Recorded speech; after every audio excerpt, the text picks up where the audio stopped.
3 years ago, and every once in a while you sort of feel the presence, but I don't know whether that's just because you want. They told him he was too old 40 years ago. Now at 94, Clint Eastwood is still making movies while dating a woman half. Oh my gosh, I don't want to break your leg because I'm heavy. Well, I've got to. You're not that heavy, really, and you can come to my office anytime. Half his age. His crazy morning routine starts at 5 a.m. with a workout that would kill most 30-year-olds. He flies his own helicopter, he hates birthday parties, and he just bought another multi-million-dollar property because it looked nice. Hollywood's toughest cowboy isn't just surviving at 94, he's living a life so wild even his own kids can't believe it. Oh my gosh, I don't want to break your neck 'cause I'm heavy. Well, I'd better. You're not that heavy really, and you can come to my office anytime. Clint Eastwood wasn't supposed to be a legend. In fact, everything about his early life pointed the other way. He wasn't born into poverty like people think. He came into the world on May 31, 1930, weighing over 11 pounds, so big that nurses called him Samson. His family lived well in a wealthy neighborhood in Piedmont, California. They had 2 cars, a swimming pool, and a country club membership. His mom could trace their family line all the way back to the Mayflower. But even with all that privilege, Clint didn't have an easy path, and much of the rugged blue-collar persona he later built wasn't exactly true. It was part of the image he created to survive in Hollywood. As a kid, school was a struggle. He failed junior high and had to repeat a grade at Oakland Technical High. Teachers saw something special in him, especially on stage, but Clint ignored their advice. He was too caught up in chasing cars and girls. His school records showed more interest in fixing engines than doing homework. Some of his friends even thought he never officially graduated. But there was one thing that hinted at the artist inside him: he could play the piano like a pro. He practiced until his fingers hurt, learning complicated pieces that most teens wouldn't bother with. That same focus would one day help him write film scores for his own movies. After high school, Clint didn't jump into acting. He took on some pretty wild jobs. At one point, he was taming wild logs in Oregon, a job where one wrong move could kill you. Then he got drafted into the Army, stationed at Fort Ord. He made extra cash as a lifeguard and a bouncer. One night he even broke up a knife fight. But the real turning point came in 1951. He was in a Navy aircraft that went down near Point Reyes. The crash wasn't the end. He had to swim more than 2 miles through freezing water filled with sharks. He later called it stark terror. That experience stuck with him. Years later, when he starred in Escape from Alcatraz, he drew on that exact moment to make the cold water escape scene feel real. His acting career didn't exactly start with a bang. In 1955, he landed a tiny role in Revenge of the Creature, a low-budget monster movie. He played a nervous lab tech named Jennings whose big moment involved losing a rat. The director hated the scene and wasn't shy about showing it. Clint only had 28 lines and it took 15 takes to get it right. He was paid $75 a week and Universal nearly cut the scene entirely. Nobody on set had any clue that this awkward guy fumbling with a lab coat would go on to become one of the biggest stars in film history. No matter how well-intentioned they might be, no matter what their illusions might be, I have my veto pen drawn and ready for any tax increase that Congress might even think of sending up. And I have only one thing to say to the tax increasers: go ahead, make my day. In the mid-1950s, Universal Pictures ended his contract after just 18 months. They thought he wasn't good enough for the screen. The reasons were almost laughable. His Adam's apple was too big, his speech too slow, and he had a chipped tooth he wouldn't fix. Around the same time, Burt Reynolds was also let go. As they stood in the Universal parking lot, Reynolds joked, "You're really screwed because I can learn to act. You can't lose that Adam's apple." Years later, Eastwood would return to that same studio, but this time as a superstar with $1 million paycheck. The same place that tossed him aside now had to welcome him back as a leading man. Then came the moment that changed everything. One day, while talking to a story editor at NBC, Clint was spotted by CBS executive Robert Spars in the studio cafeteria. Spars noticed how tall and striking he looked. That quick glance led to a meeting, then a screen test, and eventually a lead role in the Western series Rawhide. It was pure chance, being in the right place, looking the right way, at the right moment. Suddenly, the man who'd been rejected for his looks and laid-back attitude was being celebrated for those exact same things. His face was in TV Guide and producers were calling him a rising star. The same slow speech and rugged style that got him fired were now pulling in millions of viewers every week. But Eastwood didn't even like the character. He thought Rowdy was too immature. But he went along with it. What started as a backup gig turned him into a national name almost overnight. Within 3 weeks of airing, the show cracked the top 20 in TV ratings. But behind the scenes, it was exhausting. 6 days a week, long hours, boiling Arizona heat. His pay went from $750 per episode to a staggering $119,000 per episode when the show ended. Still, some people thought he was lazy. Directors would plan their day around him being late. One even said he never put Clint in the first scene because he was guaranteed to show up at least half an hour late. By the 6th year of Rawhide, Eastwood had had enough. He was bored and desperate to try something new. That's when a strange opportunity came his way, from an unknown Italian director making a low-budget western in Spain. The director, Sergio Leone, was using a fake American name, Bob Robertson, because no one in the United States took Italian westerns seriously. Eastwood wasn't even Leone's first choice. He had tried to get bigger names like Henry Fonda or James Coburn, but none of them fit the budget. Eventually, Clint agreed to do it. He figured it was such a small film that nobody in America would even notice if it failed. He took the chance and flew to Spain. Even though he didn't speak Italian and Leone didn't speak English, they used hand gestures, translators, and a lot of guessing to make it work. That movie, A Fistful of Dollars, turned Clint Eastwood into an international star. But it wasn't just his acting that stood out. Eastwood created the whole look of his character himself. The outfit wasn't designed by a big studio wardrobe team. He pieced it together from his own stuff.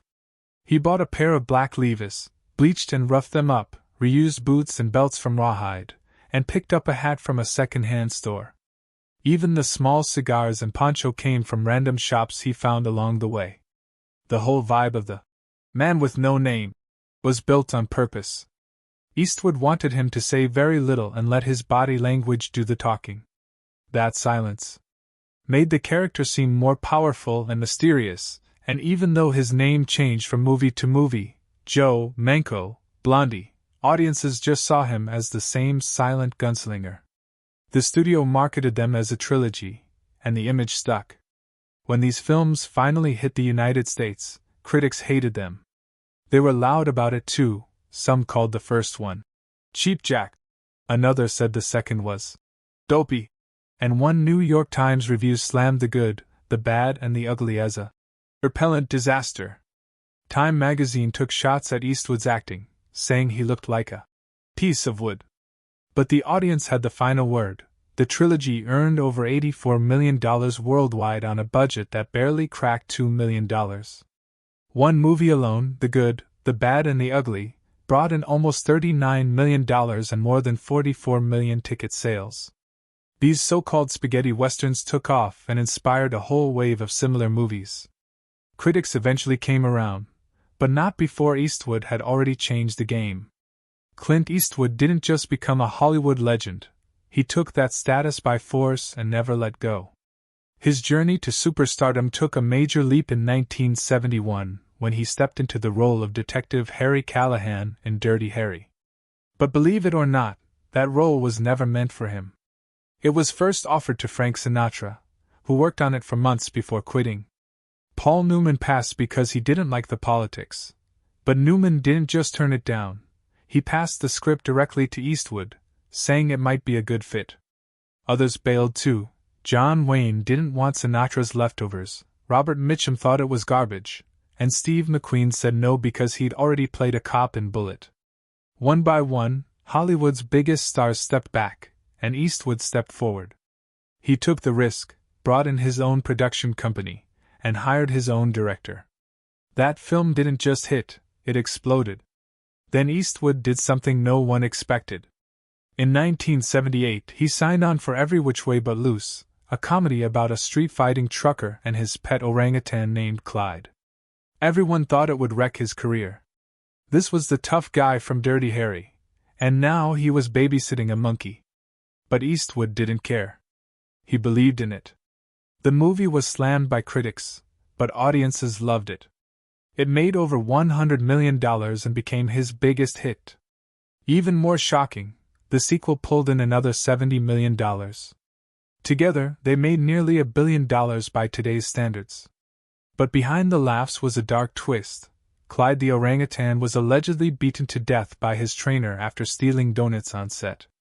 A sickening end to one of Hollywood's weirdest success stories. That kind of risk-taking wasn't new for Eastwood. In 1975, he was filming The Eiger Sanction, a movie that involved deadly mountain climbing. While shooting on the Eiger Mountain's north face, a climber on the crew was killed by falling rocks. Eastwood, who was both the star and director, nearly shut down the film. But instead, he made a decision that stunned everyone. He'd do all the dangerous stunts himself. He climbed cliffs, hung from ledges, and filmed without the kind of safety gear we'd expect today. At 44 years old, he risked his life for the movie. And it wasn't even his first brush with death. Years earlier, he'd survived a plane crash into shark-infested waters during his army days. He later said if he'd known about the sharks, he probably would have died from fear alone. Eastwood's confidence in himself also kept him from chasing the wrong roles. He was offered Superman in the late 70s, yes, that's Superman, but turned it down flat. "That's not for me," he said. Same with James Bond. Had he accepted, he would have been the first American to play 007. But he knew better. He understood his brand.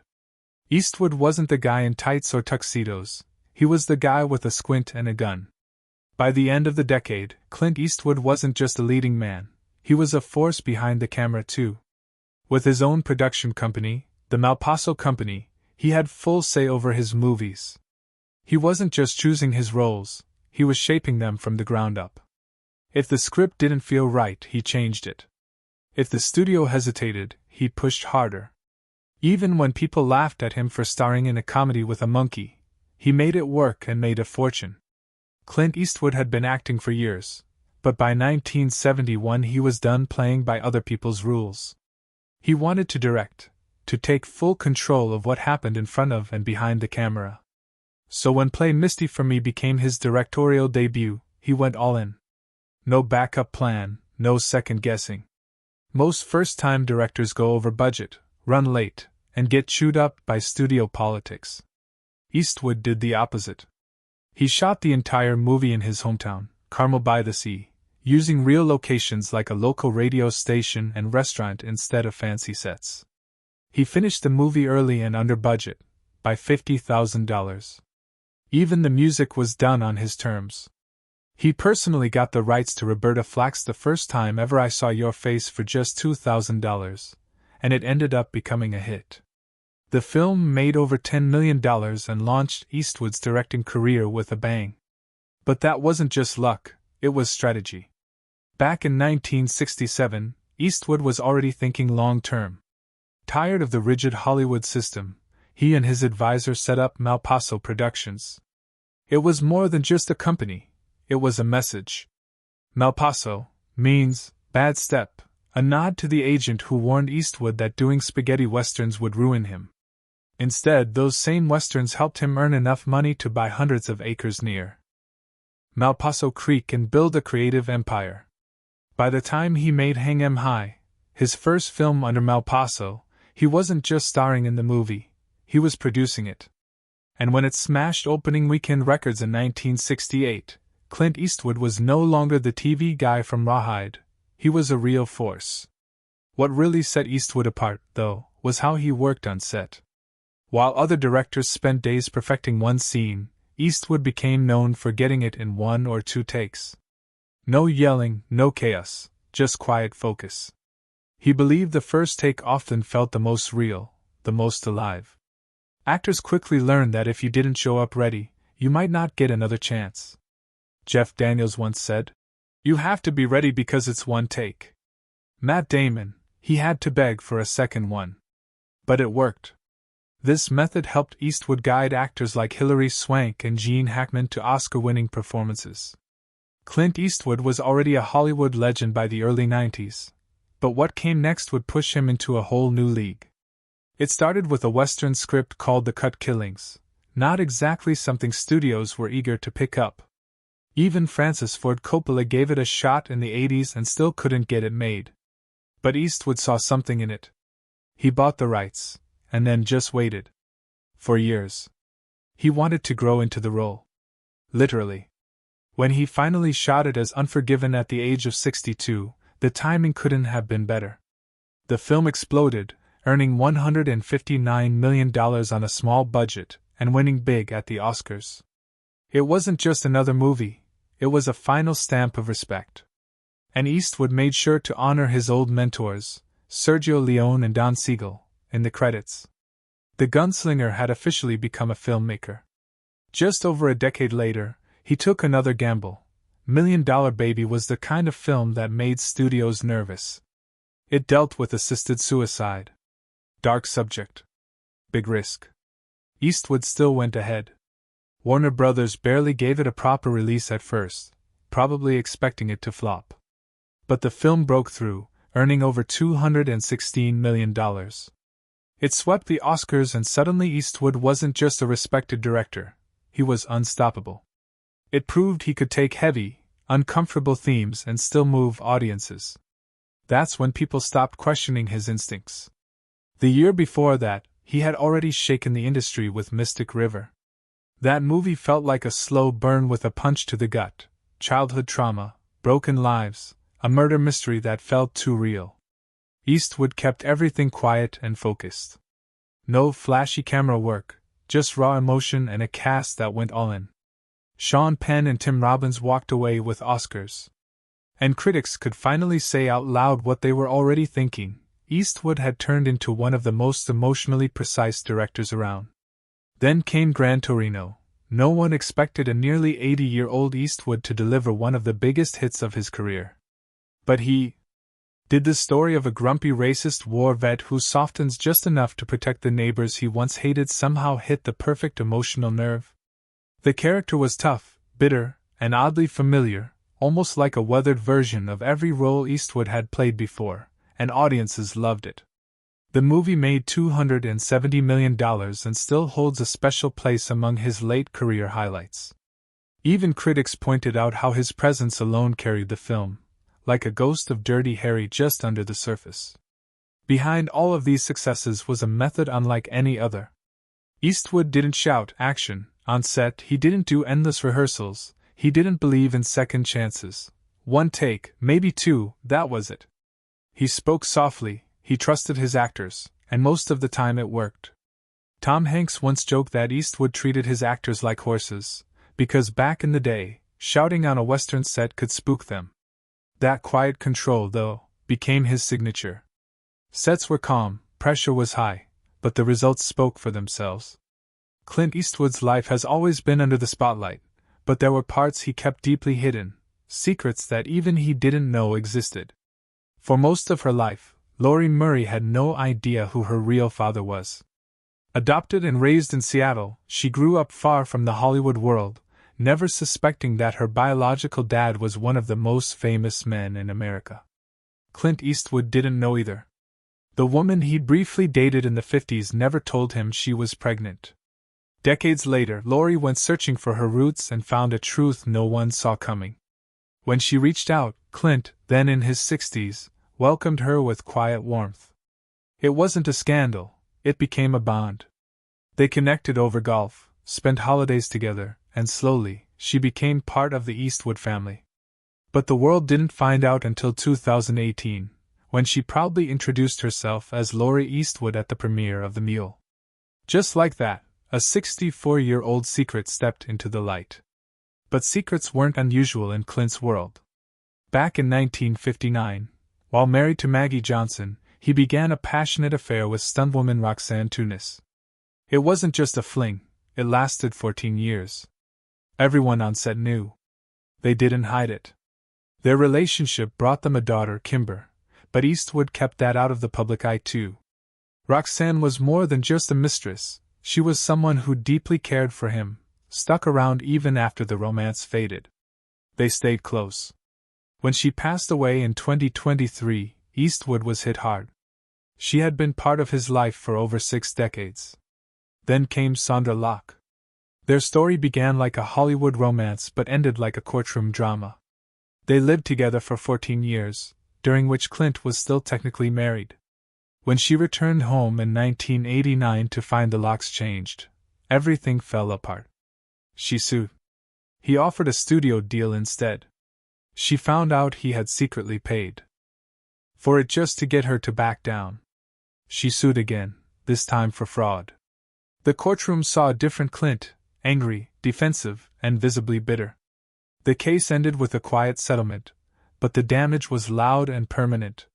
That once powerful couple never spoke again. As all of this was unfolding, Clint had already started another hidden chapter. In the early 80s, while still with Locke, he met flight attendant Jacelyn Reeves. She became the mother of 2 more of his children, Scott and Catherine. Their birth certificates read, "Father declined." It wasn't until a tabloid dug up the truth in 1990 that the public found out. Sondra Locke reportedly had no clue either. Jacelyn kept things quiet, never took him to court, never stirred the waters. But as the kids grew older, family tensions started spilling into the open. Catherine's online rants and threats of legal action in 2024 showed just how fragile things remained, even decades later. In his later years, Clint found something steadier. Her name was Christina Sandera. She wasn't a star or a model, she worked as a hostess at his hotel in Carmel when they met in 2014. She stayed out of the spotlight, never chasing attention. They lived quietly, supported each other, and appeared together only on rare occasions. She focused on animal welfare and the environment while running an equestrian center. To those close to them, she was the real deal, grounded, private, and fully accepted by the Eastwood clan. Her sudden death in 2024 from heart issues broke Clint in a quiet, aching way. His statement was short, but those close to him saw the impact. And now, at 94, the man once known for playing icy loners has softened in ways no one expected. As a father, he was strict, distant, unyielding. But as a grandfather, he's something else entirely. His daughter Francesca describes him as warm, playful, and completely wrapped around the fingers of his grandkids. He shows up to their games. He laughs more. He calls himself ridiculous standing among younger parents, but he doesn't care. He's earned the right to be sentimental. Watching his family grow, messy, blended, imperfect, seems to have brought him a sense of peace that eluded him for most of his life. At 94, most people are slowing down, reflecting on their past, maybe sitting in the sun or enjoying long naps. Not Clint Eastwood. He just finished directing another film, Juror Number 2. And it's not some quiet, nostalgic farewell. It's a sharp, haunting thriller that asks one terrifying question: what if you were the one who accidentally caused the very crime you're now serving on a jury to judge? That's the nightmare Nicholas Holt's character faces in the movie, and Clint somehow still knows exactly how to make that tension feel real. He shot the film fast, clean, and with zero fluff, just the way he's always done it. Even at 94, his direction is tight, his instincts deadly accurate, and his style as minimalist as ever. There's no shaky hand, no sentimental slowdown, just pure Clint. People assumed this would be his final project. Of course they did. But before the film even finished making headlines, rumors started swirling. He's already locked in the cast for his next one. While the industry thought he'd ride off into the sunset with this last film, Clint's quietly planning another. He doesn't talk about retiring. He doesn't talk about age. He just keeps working, that's it. In late 2024, a surprising controversy shook the entertainment world. A YouTube interview featuring Clint Eastwood talking about his film Juror Number 2 suddenly vanished from the platform. There was no warning, no copyright claim, and no official reason given. The host, known as Magnus, said the video just disappeared. That set off a wave of speculation online. Many believed Warner Brothers was behind the removal, especially because Eastwood had made bold comments about political correctness and the #MeToo movement during the interview.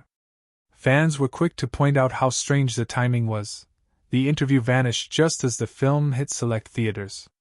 Some thought the studio might be trying to keep the spotlight off the movie, worried that Eastwood's outspoken views would spark backlash. The situation quickly turned into a bigger debate about free speech in Hollywood. Supporters of Eastwood argued that someone with his legacy, over 90 years old and still working, should be able to speak his mind without a studio stepping in. Others believed there might have been legal or contract-related reasons that weren't made public. At the heart of it all was Clint Eastwood himself, a man who continues to work at 94 and refuses to slow down. According to his daughter Allison, Eastwood doesn't like celebrating his birthday. He doesn't even want people to bring it up. She once said that he just wants to work and enjoy life, and that trying to throw him a party never works. He shuts it down every time. That attitude says a lot about who he is. Eastwood has always focused more on the work than the attention that comes with it.